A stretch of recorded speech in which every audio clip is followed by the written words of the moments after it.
Hi everybody, welcome to my latest YouTube video. Today's a little bit of a special one because this video is actually to celebrate me getting 300 viewers on my little channel. You know, I've only been going just over a year, so you know, I'm very chuffed to have 300 viewers now, or subscribers as we call them. Today's video has actually been suggested by one of my viewers, so I'm going to have to read a note so I don't forget his name.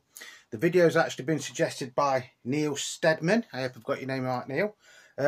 He wanted me to go into a bit more detail of the Magical Mystery Tour UK EP, double EP from 1967. Now, I have done a video on this, but it was like one of my early videos, so hopefully this one might come out a little bit better. And I know on the original one I did it on my laptop and the sound quality wasn't that good on it, so we're going to like revisit this one, but it is a new video, so please, you know, stay tuned, because hopefully, you know, it will be of interest to everybody out there. So once again, thank you to everybody on YouTube, Beatle World and the BC community for watching my videos, and hopefully you'll enjoy this one. So like I said, we're going to be looking at this, which is the original mono double UK EP of Magical Mystery Tour. A little bit of background information before I look at the actual thing. It was recorded in two separate stints.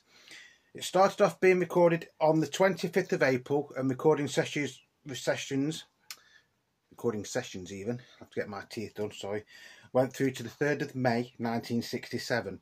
And then they didn't record anything else for this until the 22nd of August 1967, and then the recording sessions carried on until the 7th of November 1967.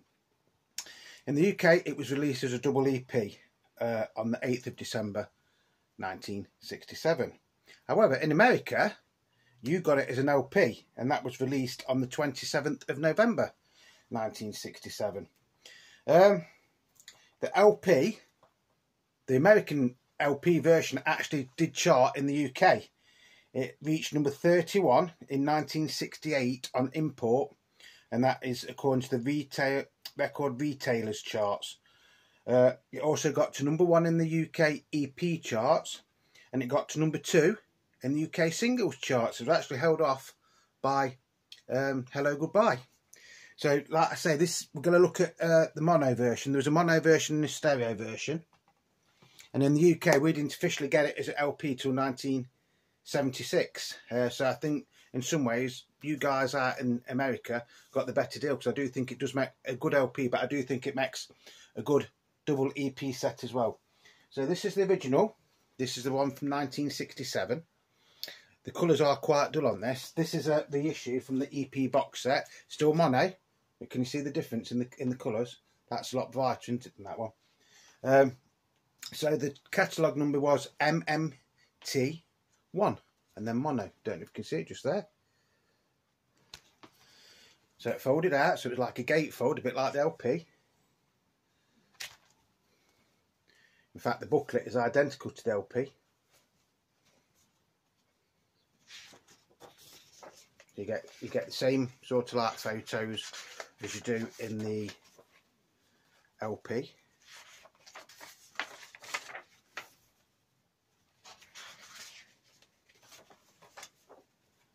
And this has got the blue. They look white on there. It's like a very light blue lyric sheet, which actually goes across probably one of the best photos, which is of the Beatles doing I'm the Walrus, which is a bit of a shame. So you get, you know this stuff anyway, don't you? So this was actually the soundtrack to a TV movie that the Beatles made. At the time, because it was released, well, shown on British TV on Boxing Day of 1967, I believe, on the BBC. And although it was made in colour, the BBC in their wisdom showed it in black and white. And obviously, because this is like, you know, supposed to be like psychedelic and everything, and now, you know, a lot of it was like in colour and, you know, really strong colours like this and things like that, it didn't really make sense in black and white. Some people loved it, some people didn't like it. They did show it again in colour a couple of days later, but I think by then, you know, they've basically killed this film off, the BBC in the wisdom. So that's the track listing. So on the EP, the British EP. Record 1, side 1, you get The Magical Mystery Tour, and then you get Your Mother Should Know. Side 2 is I'm the Walrus. So technically I'm the Walrus was at #1 and #2 in the UK charts at the same time, because although it was on this, it was also the B-side of Hello Goodbye, wasn't it? Then record 2, side 1, you get The Fool on the Hill and Flying, and then side 2 is Blue Jay Way. EMI Records, the Gramophone Company Limited, Haynes, Middlesex, England. And it is a slight flip back sleeve as well. So I'll quickly show you the records. I'll try and make this video as quick as I can. So this is record 1. So that's labelled as record 1. You could get this in this pop art centre, or you could actually get it on a solid centre as well.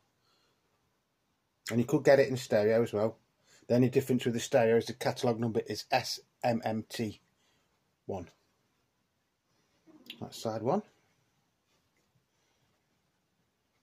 And then that is side 2.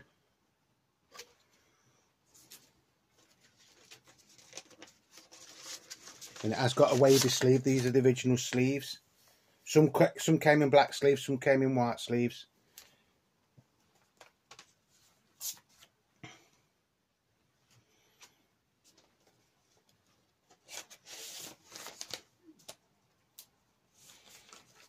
And obviously get the sold in the UK, subject to resale price conditions. So that is side 3. And that is side 4.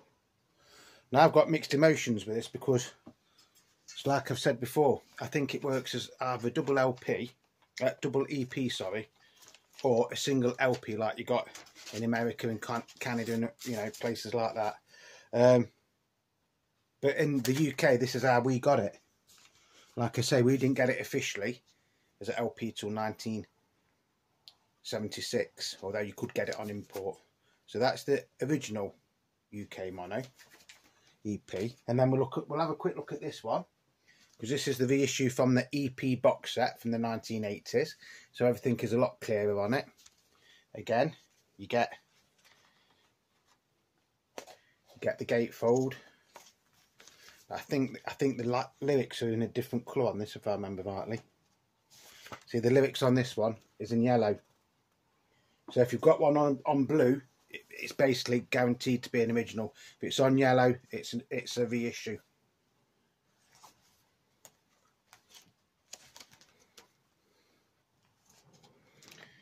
So I will quickly show you the labels on this.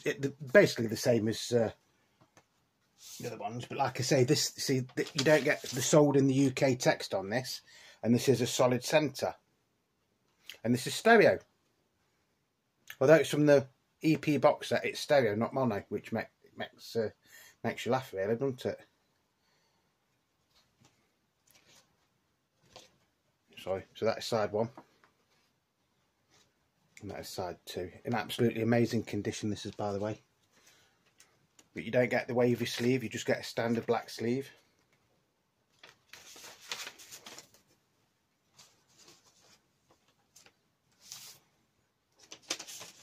Yeah, so it does say stereo on the back of that when you're not looking properly. Side 3. And side 4. Now the other thing about this is, although this is from the 80s, in the 80s it used to say EMI Records, didn't it, around here? But this still says the Gramophone Co Limited, and it says made in Great Britain there.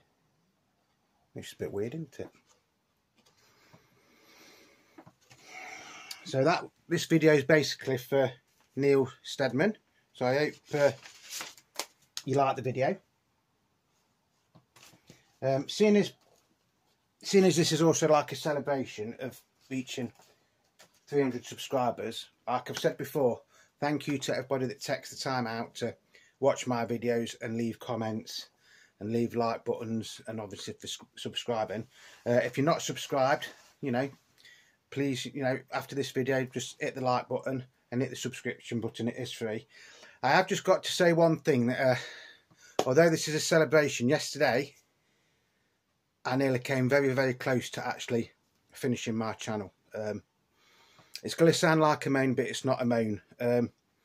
I was reading some of my comments yesterday, and now I've got one video that's got 3,700 views. I've had loads and loads of comments on it, and they've all been pretty positive. You know, I don't mind criticism if it is criticism over something I've done. So this person, I'm not going to mention the names, just put on, if you don't know, it's the Yellow Submarine video of the mono LP in a stereo sleeve. And at the time I said, I don't know if somebody got it mixed up, you know, put it in the wrong sleeve, or it happened at the factory. Now, I've had comments from people who used to work in record shops in the 60s, and they've said a lot of the monos did come in stereo sleeves or covers because EMI didn't print that many mono sleeves or covers. I've even heard from somebody, had a comment from somebody that worked at the EMI pressing plant, and they've said the same thing. Because mono was on the way out, EMI stroke Parlophone stroke Apple didn't print that many mono covers, right? So I'm still under the opinion it could have happened at the factory, it could have happened in the shop, but yes, obviously somebody over the years could have put it in the wrong sleeve, right? But this person just made out that he knew everything. So, you know, and then he goes on about, well, that's devalued it because it's in the wrong cover. Again, could be, you know, I don't know. I've said I don't know if it's worth more or less because it's in the wrong sleeve, didn't I? Right. Then he goes on to say, your effing videos are too long. You could have said all that in 2 minutes, and yet his comments have gone on for more than 2 minutes.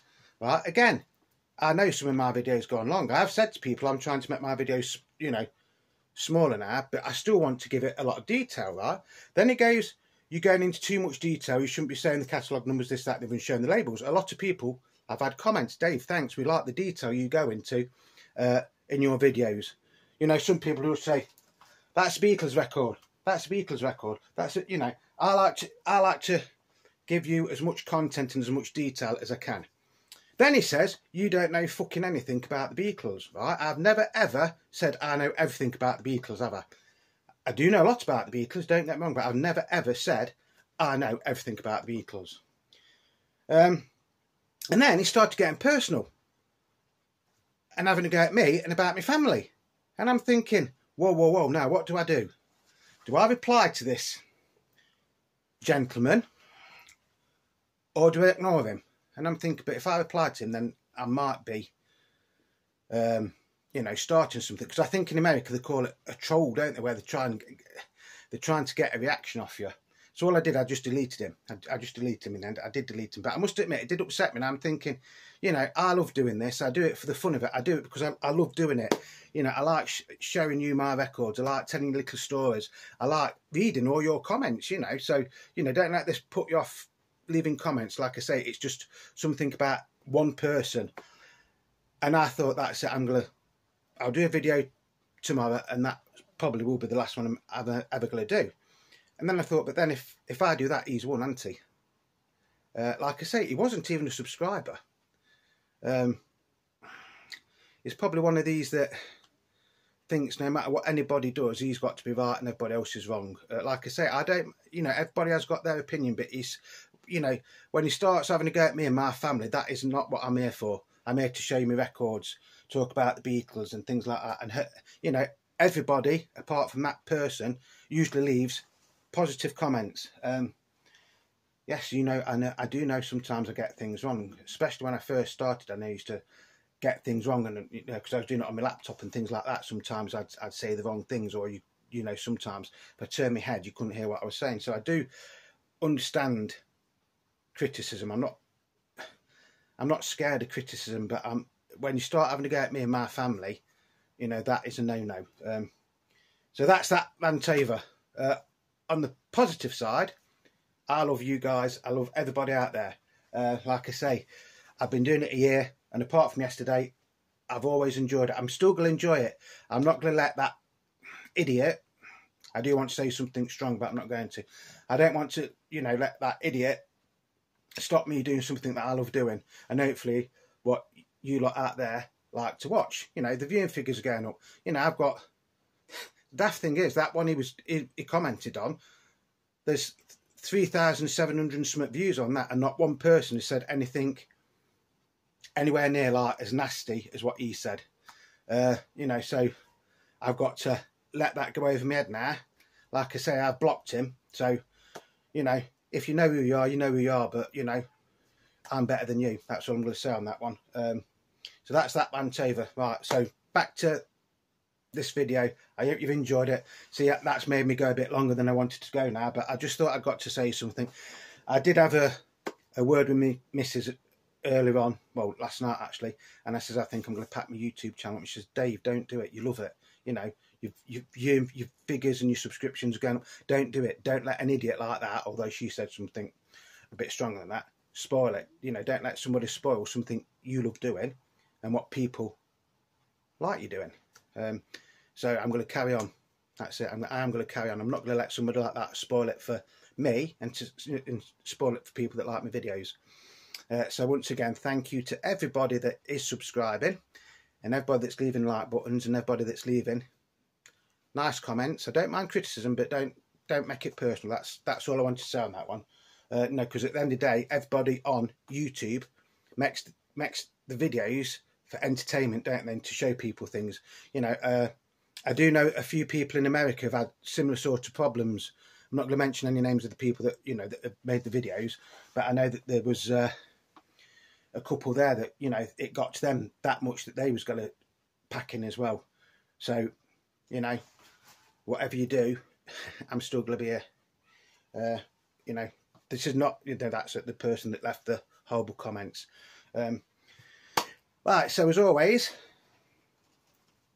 love your records, cherish your records. You do have to clean your records from time to time. But above all, just enjoy them, because that's what they're there for. Just enjoy my videos, because that's what I'm here for, is for entertainment more than anything, and to show you things that I've got in my collection. I'm not saying that I'm better than anybody else on YouTube. I'm not saying I know everything about the Beatles. I've never ever said I know everything about the Beatles. Yes, I know a lot about the Beatles, don't get me wrong, but I'm learning things every day, and I've been a Beatles fanatic for over 40 years now, but I've never ever said I know everything about the Beatles.